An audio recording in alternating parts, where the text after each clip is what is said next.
ભાવનગર ખાતે રાજ્ય કક્ષાની બીજા નંબરની ભગવાન શ્રી જગન્નાથની રથયાત્રાનો પ્રારંભ થયો।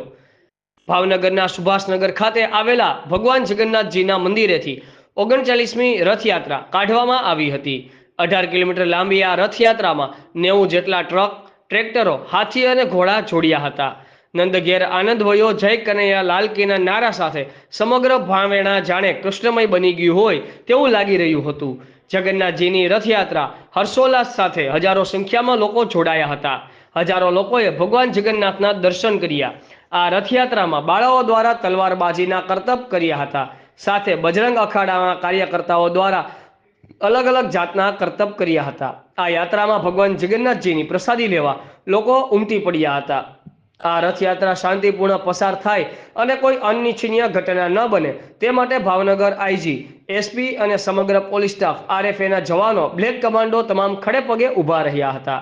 Reporter Anwar Laxmidhar, Azad media live, Bhavnagar.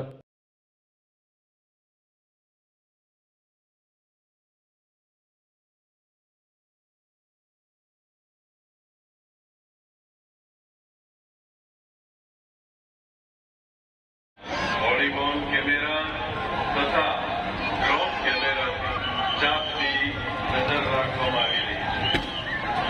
સમગ્ર રથયાત્રા દરમિયાન શાંતિ જળવાઈ રહે તે માટે ભાવનગર જિલ્લા પોલીસ તંત્ર દ્વારા